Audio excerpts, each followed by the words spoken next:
तो इकोलॉजी की बात करेंगे इसमें हम। सबसे पहली बात, इकोलॉजी होती क्या है। देखिए, इकोलॉजी जो है वो दो वर्ड से मिलकर के बना हुआ है। एक वर्ड है इको। अब इको जो वर्ड है वो लिया गया है इको से, ठीक है। और दूसरा है लोगोस। तो इकोस और लोगोस ये दो वर्ड से मिलकर के इकोलॉजी बना है, और ये ग्रीक वर्ड है, ठीक है। ये ग्रीक टर्म है, ग्रीक वर्ड है इकोस। इकोस का मतलब क्या होता है, इसको हम बोलते हैं होम। इसका मतलब होता है घर, ठीक है। ग्रीक भाषा में इकोस को घर के तौर पर हम समझते हैं, जानते हैं। और सभी को पता है कि लोगोस का मतलब क्या होता है, इसको हम स्टडी कहते हैं। स्टडी, या हिंदी में अगर हम बात करें तो उसको हम अध्ययन कहते हैं, ठीक है। तो यहाँ पे जब भी हम बात करेंगे इकोलॉजी की, तो यहाँ पे बहुत ही बेसिक से आप समझ रहे होंगे कि इकोलॉजी क्या है। एक घर का अध्ययन है, एक होम का स्टडी है। अब होम यहाँ पे हमारा घर हो सकता है, ठीक है। होम हो सकता है कोई फॉरेस्ट हो सकता है, होम हो सकता है कोई एक एक्वाटिक लाइफ है, कोई जलीय जीवन है जैसे तालाब है, या फिर कोई समुद्र है, या कोई महासागर है। तो कुछ भी हो सकता है। यानी इसका मतलब सिंपल सी बात यह है कि इकोलॉजी है क्या। इकोलॉजी एक तरीके से स्टडी ऑफ इकोसिस्टम, ठीक है। स्टडी ऑफ इकोसिस्टम, इकोसिस्टम का स्टडी है। इकोसिस्टम का मतलब होता है पारितंत्र या फिर पारिस्थितिक तंत्र का अध्ययन ही इकोलॉजी कहलाता है। तो अगर आपसे कोई बेसिक सी बात पूछे इकोलॉजी का मतलब क्या होता है, आप क्या बताएंगे कि इकोसिस्टम का अध्ययन इकोलॉजी कहलाता है।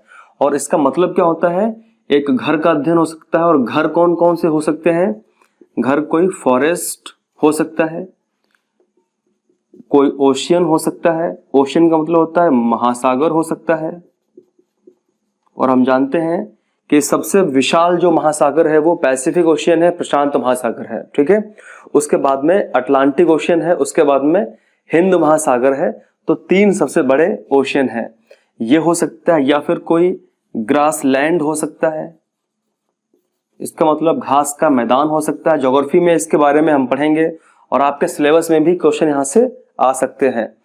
तो इसकी स्टडी होगी, वही इकोलॉजी होता है। अब यहाँ पे हम बात करेंगे सबसे पहले इकोलॉजी वर्ड जो है वो किसने दिया है। यहां तक आप लोगों ने नोट कर लिया होगा। आप लोग अपनी कॉपी में एक एक पॉइंट को लिखते रहें, नोट बनाते रहें, ठीक है, क्योंकि अत्यंत इंपॉर्टेंट है सब ये सारे पॉइंट। तो अब यहाँ पे हम बात करने वाले हैं इकोलॉजी के बारे में कि इकोलॉजी वर्ड जो है वो किसने दिया है। इकोलॉजी वर्ड को दिया था अर्नेस्ट हैकल ने, गिवन बाय अर्नेस्ट हैकल, ठीक है। 1866 में अर्नेस्ट हैकल ने इकोलॉजी वर्ड जो है वो इसको दिया है, इसको प्रतिपादित किया है। अब यहाँ पे बेसिक से क्वेश्चंस और एग्जाम में आ जाते हैं कि जैसे सपोज इकोलॉजी के फादर कौन है, ठीक है। इकोलॉजी के फादर कौन है, या इंडियन इकोलॉजी के फादर कौन है, भारतीय जो पारिस्थितिकी है इसके जनक कौन है। तो यहाँ पर भी हम कुछ विशेष बातें करेंगे। तो सबसे पहले हम बात यहाँ पे करने वाले हैं कि इकोलॉजी यानी फादर ऑफ इकोलॉजी अलेक्जेंडर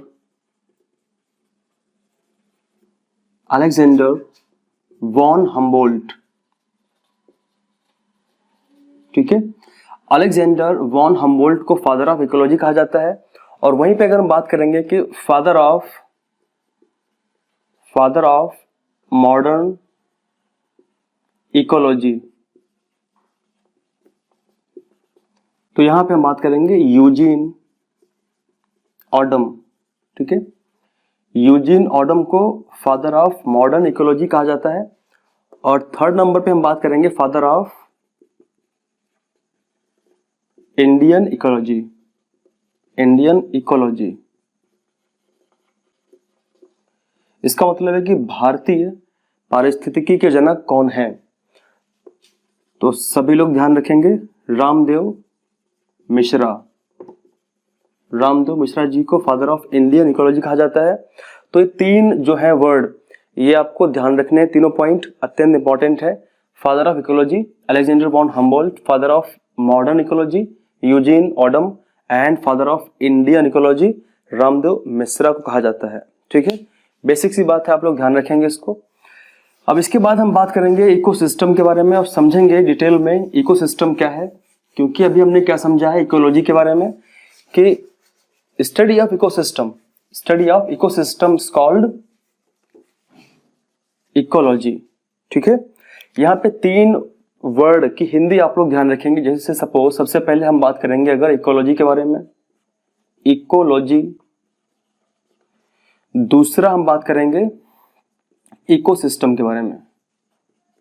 ठीक है, इकोलॉजी का मतलब क्या होता है हिंदी में, इसको बोलते हैं पारिस्थितिकी।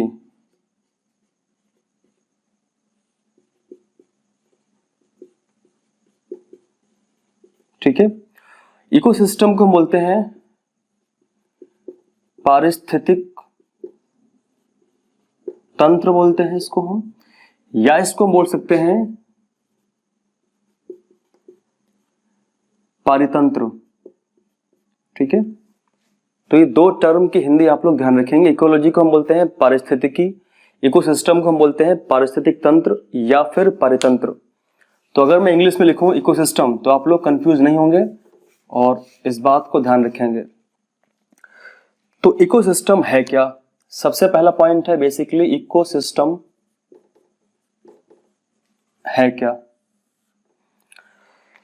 तो सबसे पहले इसकी जो डेफिनेशन है उसको मैं लिखता हूं, बहुत ही आसान से एक परिभाषा है। ठीक है, इकोसिस्टम क्या है, तो वह तंत्र जिसमें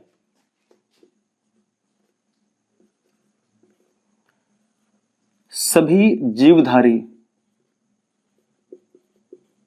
वह तंत्र जिसमें सभी जीवधारी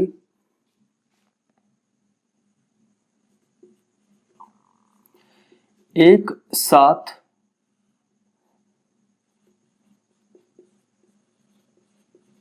रहते हैं और आपस में तथा पर्यावरण के भौतिक एवं रासायनिक कारकों के साथ परस्पर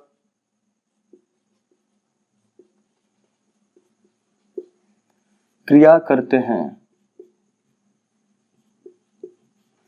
तो इस प्रकार के सिस्टम को हम इकोसिस्टम कहते हैं। बहुत ही सिंपल और बहुत ही सरल भाषा में इसको लिखा गया है।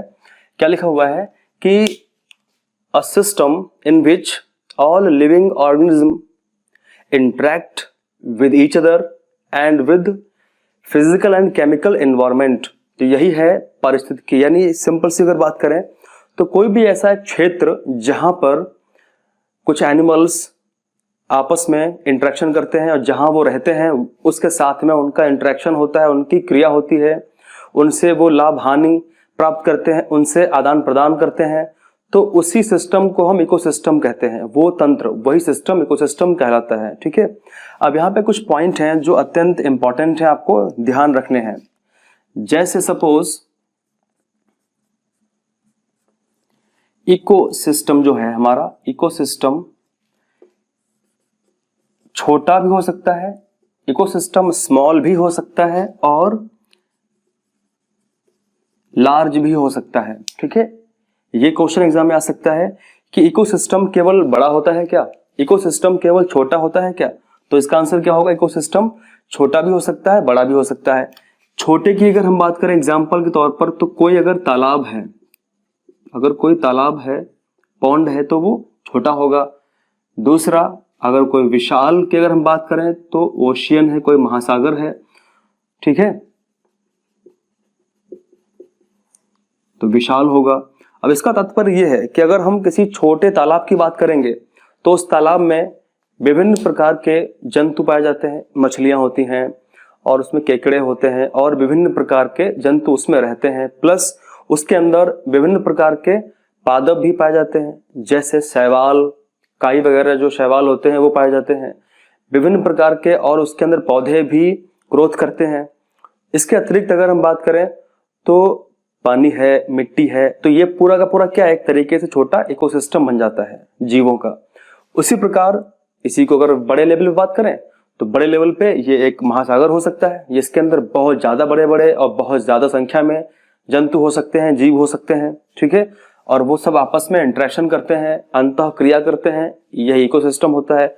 तो बड़ा भी हो सकता है, छोटा भी हो सकता है। दूसरी बात यह है कि इकोसिस्टम जो है ये यूनिट है किसकी, इकोसिस्टम जो है यानी जो पारितंत्र है वो इकाई है किसकी, ये यूनिट है इकोलॉजी की, यूनिट ऑफ इकोलॉजी। यहां पे आप लोग ध्यान रखेंगे बिल्कुल, ठीक है, कि इकोलॉजी की यानी पारिस्थितिकी की इकाई क्या है, तो इसका आंसर क्या होगा, इकोसिस्टम है, ठीक है। दूसरी बात अगर हम बात करें कि अगर यहां पे हम एक चीज और समझें कि जो हमारा नेचर है, जो हमारा प्रकृति है, और हम सभी जानते हैं कि प्रकृति रक्षित रक्षिता, यानी प्रकृति अपनी रक्षा स्वयं करना जानती है। तो जो नेचर है, प्रकृति है,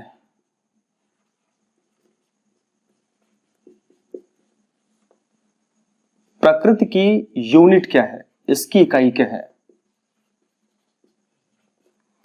तो इसकी इकाई है इकोसिस्टम, ठीक है। आप लोग ध्यान रखेंगे और एक एक पॉइंट को अपनी कॉपी पे, नोटबुक पे तैयार करेंगे, लिखेंगे।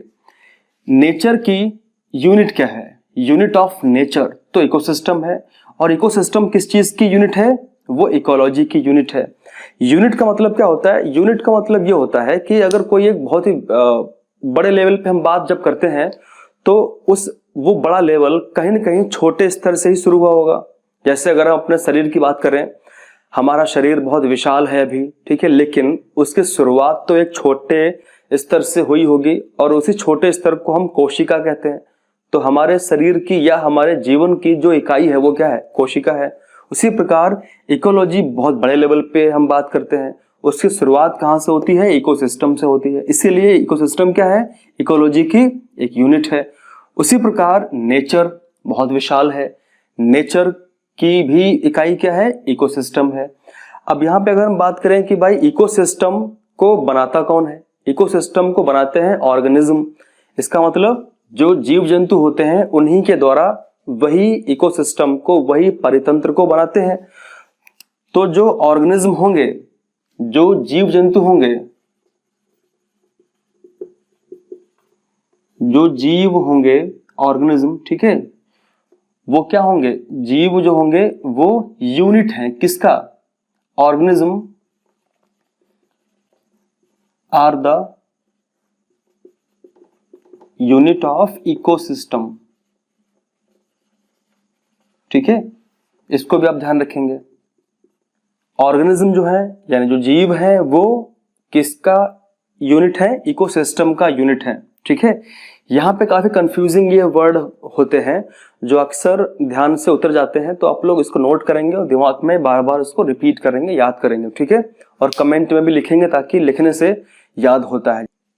अब इसके बाद हम बात करते हैं कि जो इकोसिस्टम वर्ड है वो किसने दिया है। इकोसिस्टम जो टर्म है उसको दिया किसने है, given by sir Arthur Tansley,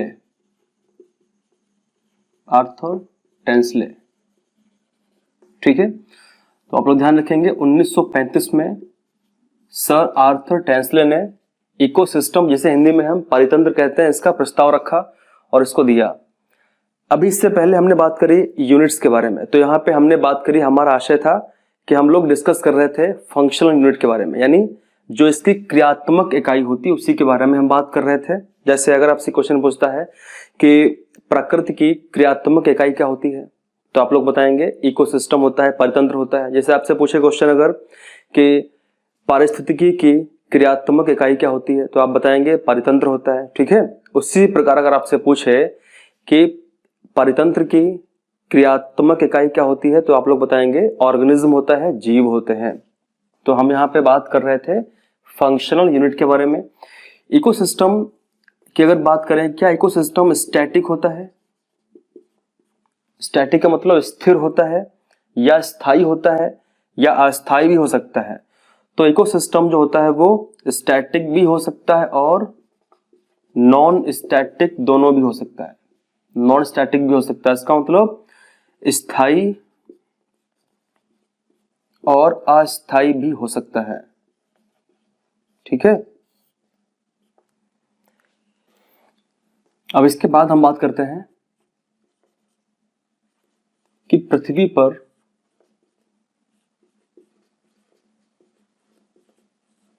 सबसे विशाल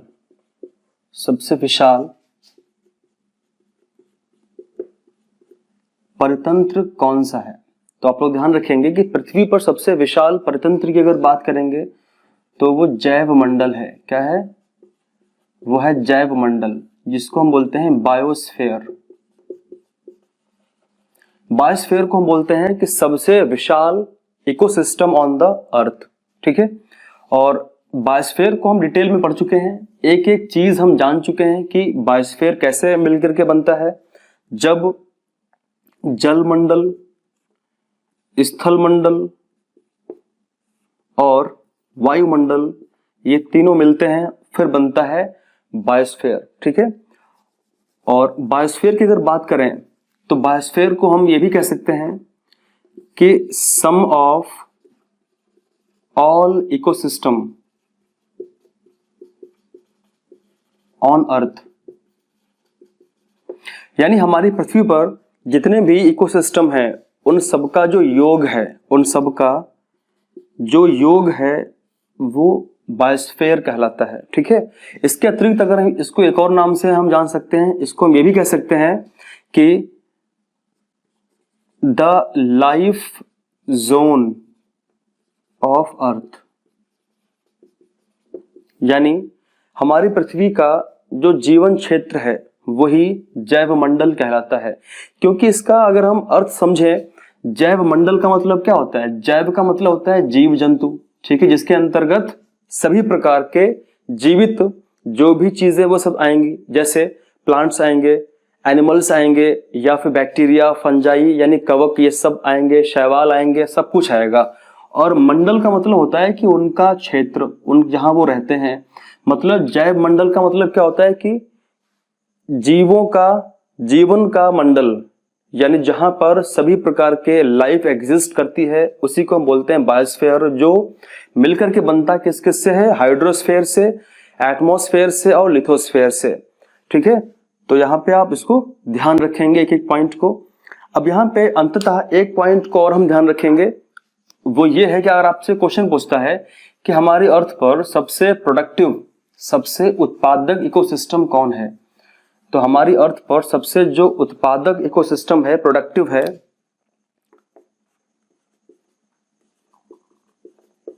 सबसे उत्पादक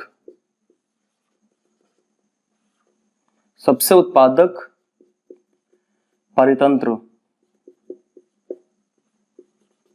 यानी मोस्ट प्रोडक्टिव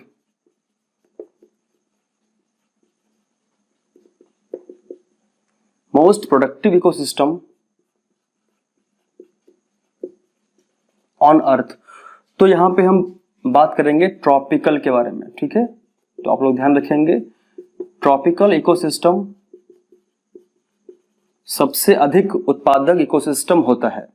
हिंदी में इसको हम बोलते हैं उष्ण कटिबंधीय, ठीक है, उष्ण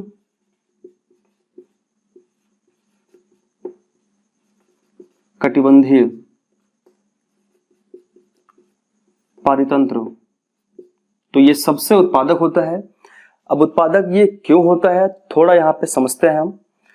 मान लीजिए हमारी ये पृथ्वी है और इस पृथ्वी का जो ये क्षेत्र है, ठीक है, हम जानते हैं कि वो रेखा जो पृथ्वी को दोनों बराबर भागों में डिवाइड करती है उसको हम बोलते हैं भूमध्य। भू मतलब पृथ्वी और मध्य का मतलब होता है कि बीचों बीच का हिस्सा मध्य, ठीक है, भूमध्य रेखा। और वो लाइन यानी ऐसी रेखा जो पृथ्वी के मध्य से गुजरती है और यही होती है, या इसको बोलते हैं 0 डिग्री। ये क्या अक्षांश है कि देशांतर है? तो ये 0 डिग्री अक्षांश रेखा है, ठीक है, 0 डिग्री लैटिट्यूड इसको इंग्लिश में हम कहते हैं। इसी 0 डिग्री के ऊपर अगर आप जाएंगे तो 23.5 डिग्री और नीचे आएंगे 23.5 डिग्री। इसको हम बोलते हैं ट्रॉपिक ऑफ कैंसर। इसको हम ट्रॉपिक ऑफ कैंसर कहते हैं, ठीक है। आगे ज्योग्राफी जब पढ़ेंगे हम ईवीएस के अंदर तो एक एक पॉइंट को समझेंगे, डिटेल में बात करेंगे। और इसको बोलते हैं ट्रॉपिक ऑफ कैप्रिकॉर्न। इसे क्या बोलते हैं? Tropic of Capricorn. यानी ये हमारी है कर्क रेखा और ये है मकर रेखा। और हम जानते हैं कि हमारे भारत देश से 8 राज्यों से होकर के ट्रॉपिक ऑफ कैंसर पास होता है। तो आप लोग कमेंट में लिख करके बताएं कि वो कौन कौन से 8 स्टेट हैं जहां से ट्रॉपिक ऑफ कैंसर पास होता है, गुजरता है। तो कहने का मतलब ये है कि जो ये क्षेत्र है, इसी क्षेत्र को हम बोलते हैं ट्रॉपिकल रीजन। यही होता है उष्णकटिबंधीय।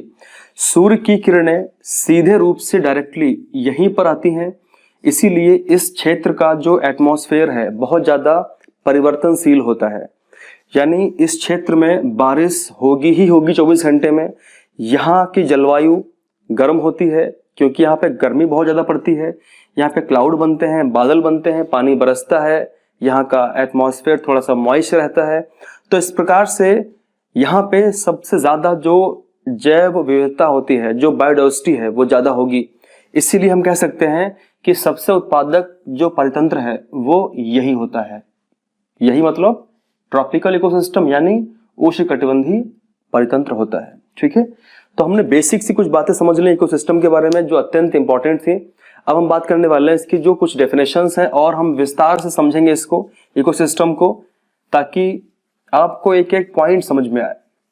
इससे पहले जो वीडियोस अपलोड हो चुके हैं आप लोग उसको अवश्य देखिएगा, अत्यंत महत्वपूर्ण वीडियो है वो। और यूपी टीईटी में, सीटेट में वहां से क्वेश्चंस जरूर आएंगे और धीरे धीरे करके हम सभी वीडियोस अपलोड कर देंगे। प्रत्येक लेक्चर को हम अपलोड कर देंगे ताकि आपकी तैयारी बेहतर हो पाए, अच्छी हो पाए, ठीक है। अब इकोसिस्टम को हम यहाँ पे एक और तरीके से समझने का प्रयास करते हैं। जैसे मान लीजिए कोई भी एक जैव तंत्र है, ठीक है। कोई भी एक जैव तंत्र है जिसको इंग्लिश में हम बायोम कहते हैं, ठीक है। और जैव तंत्र की कोई भी जो इकाई है, जैव तंत्र की कोई भी जो इकाई है, कोई भी इसकी जो यूनिट है, यानी बायोम की कोई भी यूनिट है। अच्छा, बायोम क्या होता है जरा इसको समझ लेते हैं। बायोम का मतलब ये होता है कि जहां पर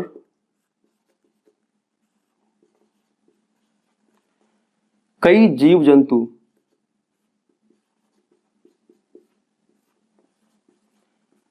रहते हैं या फिर निवास करते हैं, उस क्षेत्र को हम जैव तंत्र कहते हैं, बायोम कहते हैं, ठीक है।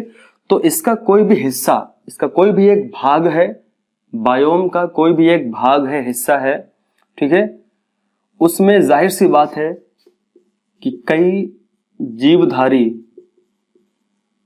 जीवधारी उसमें रहते होंगे, यानी कई लिविंग ऑर्गेनिज्म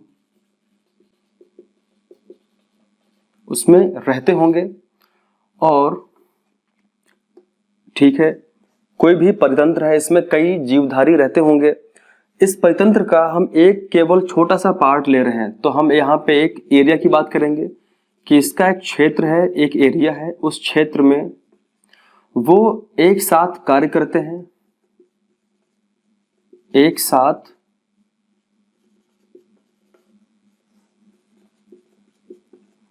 अब यहाँ पे कार्य करने का आशय यह है कि वो एक साथ में इंटरेक्शन करते हैं, आदान प्रदान करते हैं, ठीक है, एक साथ कार्य करते हैं एवं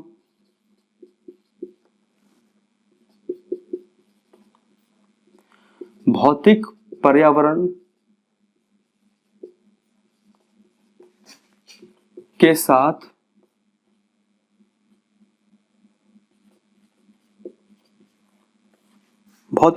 साथ परस्पर आदान प्रदान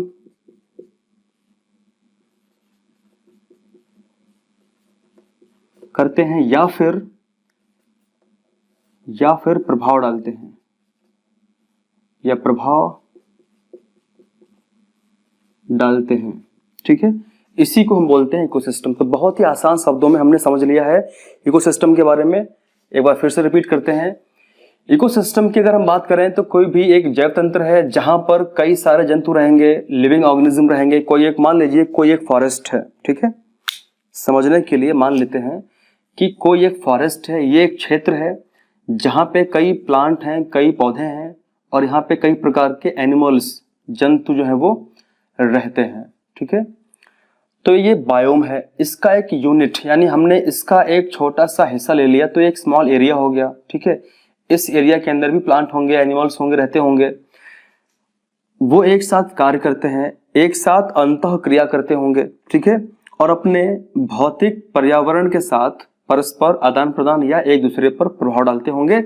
यही इकोसिस्टम होता है। ठीक है, और बहुत बेसिक से समझ लिया हमने इसको है। अब यहाँ पे एक चीज और समझेंगे हम कि अगर हम बात करें बायोम की, अभी इससे पहले हमने बात करी है बायोस्फीयर की और हमने समझा भी है कि बायोस्फीयर किस तरीके से एक लाइफ जोन है हमारे अर्थ के ऊपर। ठीक है, हमारे अर्थ के ऊपर एक जीवन का क्षेत्र है। और हमने ये भी समझा है कि जो बायोस्फीयर है वो सबसे बड़ा, सबसे विशाल इकोसिस्टम है। कैसे है? विशाल का मतलब क्या होता है कि जाहिर सी बात है कि उसके अंदर कई सारे इकोसिस्टम शामिल होंगे तभी तो विशाल होगा। यानी शुरुआत कहां से होगी इकोसिस्टम में? शुरुआत कहां से होती है बायोस्फीयर की? इंडिविजुअल से। ठीक है, इंडिविजुअल। मान लीजिए कोई एक एनिमल है जो किसी एक मैदान में रहता है। मान लेते हैं कि ये कोई एक मैदान है और इस मैदान में फील्ड है, क्षेत्र, एरिया है।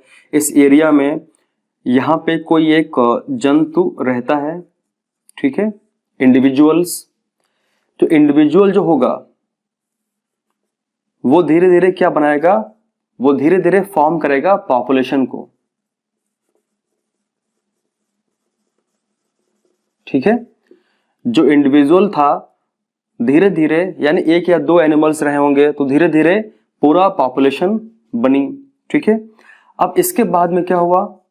जो पॉपुलेशन होगी, जो जनसंख्या होगी, वो एक समुदाय बनाएगी, यानी एक कम्युनिटी का निर्माण होगा, एक समुदाय बनेगा। ठीक है, और जब समुदाय बन जाएगा, यही समुदाय बनाएगा इकोसिस्टम को। इसी समुदाय से बनेगा परितंत्र। और जो इकोसिस्टम होगा, ये इकोसिस्टम, कई इकोसिस्टम जब मिलेंगे तब बनाएंगे बायोम को, जैव तंत्र को। और कई बायोम के मिलने से बनेगा बायोस्फीयर। ठीक है, तो इस तरीके से हम इसको याद रखेंगे। यह है बायोस्फीयर। और इसीलिए हमने क्या बोला था कि इकोसिस्टम, सबसे विशाल इकोसिस्टम क्या होता है अर्थ पर? वो बायोस्फीयर ही होता है। ठीक है, तो बहुत ही बेसिक सी, क्योंकि इसके अंदर आपको कई ढेर सारे इकोसिस्टम देखने को मिल जाते हैं। तो इस तरीके से एक इंडिविजुअल से एक इकोसिस्टम और उसके बाद बायोम और फिर बायोस्फीयर की शुरुआत होती है। और ये सब कुछ किसके अंतर्गत आता है? ये सब कुछ जैव मंडल के अंतर्गत ही आता है। ठीक है, ये सब कुछ जैव मंडल के अंतर्गत ही आता है।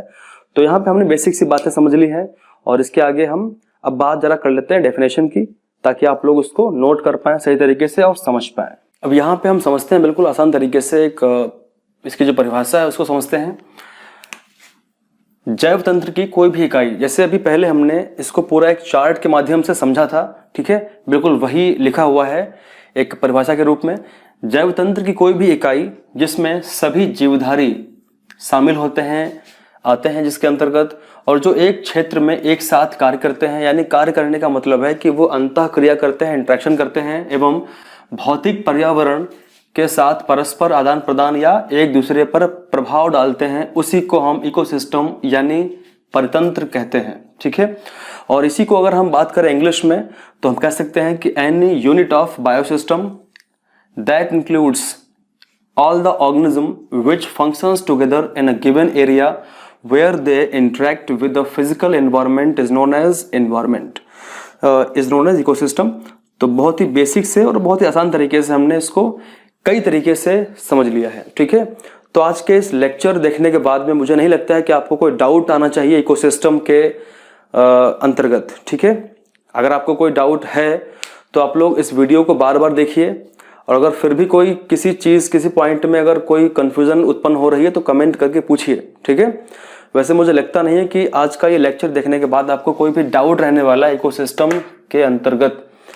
चलिए, अब इसमें कुछ और चीजें बची हुई उसको भी हम देख लेते हैं और फिर आज के इस लेक्चर को हम फिनिश करते हैं, और धीरे धीरे आपको सभी लेक्चर्स प्रोवाइड किए जाएंगे। ठीक है, बट धीरे धीरे हो पाएगा, क्योंकि आप लोग एक चीज ध्यान रखें, धीरे धीरे रे मना धीरे सब कुछ होए, माली सींचे 100 घड़ा ऋतु आए फल होए।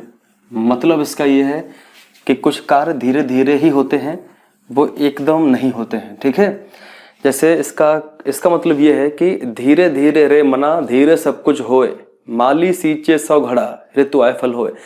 अगर एक वृक्ष है और कोई माली है जो लगातार 100 घड़ों से भर भर के जल डालता है ताकि जल्दी फल आ जाए, तो क्या जल्दी फल आएंगे? नहीं आएंगे।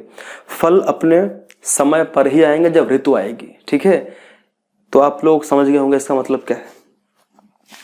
अब यहाँ पे इकोसिस्टम जो होता है वो इकोसिस्टम मोस्टली 2 टाइप्स का होता है।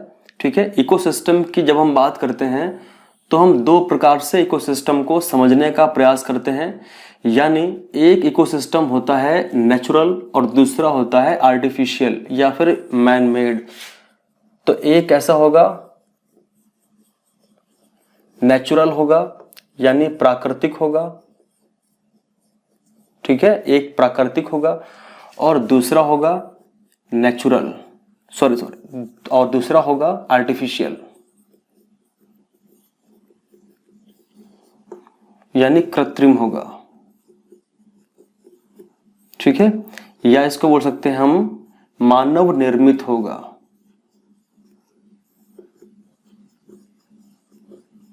ठीक है, मानव निर्मित मैन मेड होगा, जिसको हमने और आपने बनाया होगा। अगर हम बात करें नेचुरल के बारे में, प्राकृतिक इकोसिस्टम के बारे में, तो इसके अंतर्गत टेरेस्ट्रियल, इसको हम स्थली कहते हैं, स्थली टेरेस्ट्रियल, और एक्वाटिक, इसको जलीय कहते हैं, शामिल होंगे। यानी इकोसिस्टम या तो पृथ्वी की उस सतह पर हो सकता है जहां पर पानी नहीं है, और उसको हम बोलते हैं स्थल, जहां पे हम खड़े हुए हैं, जहां पे डेजर्ट है, रेगिस्तान है, और जहां पे फॉरेस्ट है, ये सब जहां पे हमारे घर बने हुए हैं, ये सब कैसा एरिया है? ये स्थलीय एरिया है, इसको बोलते हैं टेरेस्ट्रियल। और बाकी का क्षेत्र जहां पानी है उसको बोलते हैं एक्वाटिक या जलीय। ठीक है, तो टेरेस्ट्रियल की अगर बात करें तो यहाँ पे कौन कौन से एग्जाम्पल हो सकते हैं टेरेस्ट्रियल में? तो यहाँ पे ग्रास लैंड हो सकता है। ठीक है, जिसको हम बोलते हैं कि ये घास के मैदान होते हैं, घास के मैदान, ज्योग्राफी में इसको हम पढ़ेंगे। उसके बाद में फॉरेस्ट, वन हो सकते हैं। ठीक है, बड़े बड़े विशाल फॉरेस्ट होते हैं। उसके बाद में डिजर्ट, रेगिस्तान हो सकते हैं। ठीक है, तो इस तरीके से ये होंगे टेरेस्ट्रियल, स्थल पे होते हैं। फिर बात करें एक्वाटिक में, तो एक्वाटिक की अगर बात करें तो एक्वाटिक का मतलब होता है जलीय, और जल जो होता है वो 2 प्रकार का होता है मोस्टली। कौन कौन सा? एक होता है सलाइन यानी लवणीय, यानी ऐसा जल जिसके अंदर लवणीयता ज़्यादा होती है, जिसके अंदर सॉल्ट ज़्यादा होते हैं, तो ये जो जल होता है वो कहाँ पाया जाता है? ओशियन के अंदर, जो महासागर हैं। तो महासागरों में सलाइन वाटर पाया जाता है। और दूसरा फिर जो होगा वो होगा फ्रेश वाटर, ठीक है, फ्रेश वाटर। और हमारे पीने के लिए फ्रेश वाटर ही होता है, जो या तो हम नदियों से प्राप्त करते हैं या फिर हम अंडरग्राउंड से प्राप्त करते हैं, ठीक है। इसको बोलते हैं हम ताज़ा पानी या मीठा पानी बोलते हैं। और ये कहाँ होता है? ये होता है रिवर्स के अंदर। तो ये नदियों में होगा या फिर ये अंडरग्राउंड यानी भूमिगत जो जल है उसके अंदर पाया जाएगा। तो इस तरीके से या तो रिवर के अंदर इकोसिस्टम होगा, फ्रेश वाटर में होगा, या फिर ओशियन के अंदर इकोसिस्टम होगा तो वो लवणीय जल में होगा, सलाइन वाटर में होगा। अब यहाँ पे एक बात हम ध्यान रखेंगे, वो बात ये है कि जो इकोसिस्टम यानी जो जंतु, जो मछलियाँ, जो फिशेस सलाइन वाटर में जीवित रहेंगी, ठीक है, जो फिश सलाइन वाटर में जीवित रहेंगी, अगर उन मछलियों को किसी नदी में डाल दिया गया तो वो मर जाएंगी। क्यों? क्योंकि वो इस अनुकूल नहीं है कि वो फ्रेश वाटर में जीवित रह पाए। या अगर हम उल्टा कर दें कि जो फ्रेश वाटर में रहने वाली जो मछलियां हैं वो अगर चली गई सलाइन वाटर में तो वो मर जाएंगी। कुछ ऐसी मछलियां हैं जो दोनों पानी में जीवित रह सकती हैं, लेकिन इनका अपना अलग इन्वायरमेंट होता है और इस पानी का अपना अलग इन्वायरमेंट होता है, ठीक है। फिलहाल आपके चैप्टर इस यूपीटीईटी में एक पूरा चैप्टर है जिसका नाम है जल, पूरा एक चैप्टर है वाटर पर, तो उसको पूरा डिटेल में हम समझेंगे एक एक पॉइंट को, ठीक है। तो यहाँ तक हमने बात कर ली है और आप लोग इसको पूरा नोट करते रहें। अब यहाँ पे जरा समझ लेते हैं कि इसका एग्जाम्पल क्या होगा आर्टिफिशियल वाले का। तो इसका एग्जाम्पल होगा जू, ठीक है। इसको जू मतलब चिड़ियाघर। तो जो चिड़ियाघर होगा वो है तो एक प्रकार से इकोसिस्टम ही, क्योंकि उसके अंदर कई प्रकार के एनिमल्स रहते हैं, उसके अंदर पूरा एक एरिया होता है, प्लांट होते हैं, ठीक है।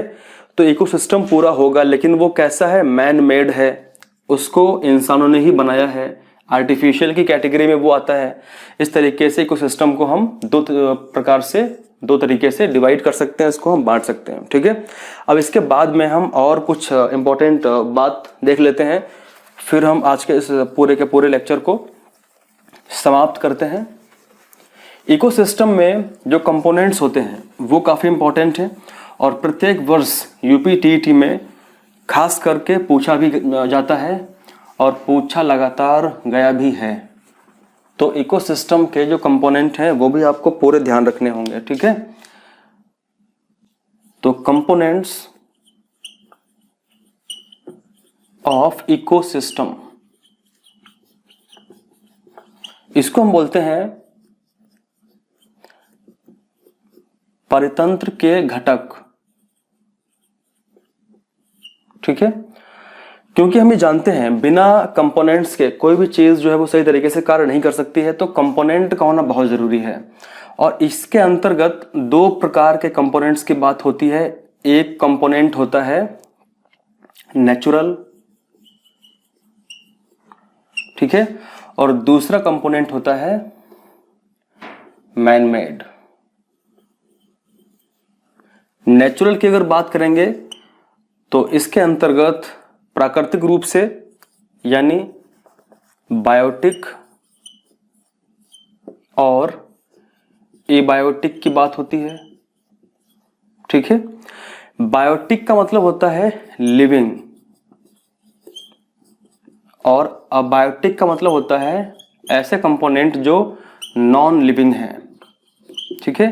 तो ये जीवित घटक होते हैं और ये अजीवित घटक होते हैं पारिस्थितिक तंत्र के। फिलहाल इसको पूरा विस्तार से हमने पीछे जो लेक्चर्स अपलोड हुए हैं पूरा विस्तार से एक एक पॉइंट को समझा है, डिटेल में समझा है, ठीक है। और उम्मीद है कि आपकी पुस्तकों में भी वो चीज़ें नहीं होंगी, क्योंकि कई पुस्तकों का मिश्रण आपको मैं पढ़ा रहा हूँ। बहुत सी अच्छी अच्छी इंपॉर्टेंट बुक्स हैं, कुछ मेरे अपने इनपुट्स हैं, उनको मिला करके मैं आपको पूरा पढ़ा रहा हूँ। तो अगर आपको ये पूरा समझना है, जानना है कि कौन कौन से बायोटिक कौन कौन से एबायोटिक कंपोनेंट्स होते हैं, इसके अंतर्गत कौन कौन से एग्जाम्पल आते हैं, तो आप पूरा का पूरा वीडियो पीछे जो अपलोड हुए उसको देखिएगा और एक एक पॉइंट को आप समझिएगा, ठीक है। तो यहाँ पे फिलहाल हम इसको डिस्कस नहीं करेंगे दोबारा फिर से। अब यहाँ पे हम एक चीज़ जस्ट बात करने वाले हैं, क्योंकि उसी को हम शुरू करेंगे अगले क्लास में, अगले वीडियो में, ठीक है। नेचुरल कंपोनेंट में, बायोटिक में लिविंग आते हैं, और लिविंग कौन कौन होते हैं? लिविंग या तो प्लांट्स होते हैं, ठीक है, या फिर एनिमल्स होते हैं, या फिर माइक्रो ऑर्गेनिज्म होते हैं। इसको हम सूक्ष्म जीव कहते हैं। प्लांट्स सभी को पता है, प्लांट्स क्या होते हैं? प्लांट्स होते हैं प्रोड्यूसर, यानी प्लांट्स को हम क्या बोलते हैं? उत्पादक। और एनिमल्स को हम बोलते हैं कंज्यूमर, यानी इसको बोलते हैं उपभोक्ता, जो सब चीजों को उपभोग में लेके आता है, ठीक है, उपभोक्ता या खपतकर्ता, जो खपत करता है। और फाइनली जो माइक्रो ऑर्गेनिज्म होते हैं इनको बोलते हैं डिकम्पोजर। इसको यानी हम बोलते हैं सीधे बोल सकते हैं अपघटक, ठीक है। तो इस तरीके से अगले वीडियो में हम लोग डिस्कस करने वाले हैं कि प्रोड्यूसर कौन होते हैं, कंज्यूमर कौन से होते हैं, और डिकम्पोजर कौन कौन से होते हैं। इसमें हम खासकर बात करेंगे कंज्यूमर के बारे में, और इसमें हम जानेंगे कि इसमें प्राथमिक उपभोक्ता, द्वितीयक उपभोक्ता और तृतीयक उपभोक्ता में कौन कौन से एग्जाम्पल शामिल होंगे। और पूरा विस्तार से हम आगे आने वाले जो टॉपिक्स हैं, जैसे फूड चेन है, खाद्य श्रृंखला है, खाद्य जाल है, और फिर पिरामिड कौन कौन से हैं, तो सारे पिरामिड्स की हम बात करेंगे, ठीक है। यानी आपका पूरा इकोसिस्टम, पूरा इकोलॉजी हम कंप्लीट करेंगे। उसके बाद बाकी जो चैप्टर्स हैं, ज्योग्राफी के, पॉलिटी के, राज्य व्यवस्था, पंचायत, इन सब के बारे में हम वीडियोस बनाएंगे, और पूरा ईवीएस आपका अच्छे से कंप्लीट मैं कराऊंगा, ठीक है। बस आप लोग सपोर्ट करते रहें, वीडियोस को लगातार शेयर जरूर करें। अगर आपको लाभ हो रहा है वीडियोस से तो आप लोग शेयर अवश्य करें अपने दोस्तों को, अपने ग्रुप्स में ज़रूर वीडियो को भेजें, ताकि अधिक से अधिक लोग जुड़ पाएँ, ताकि मेरा उत्साह और बढ़े, फिर मैं और अच्छी तरीके से आपको डिटेल में चीज़ों को पढ़ाऊँ, समझाऊँ, ठीक है। तो अभी के लिए इतना ही था। Thank you very much.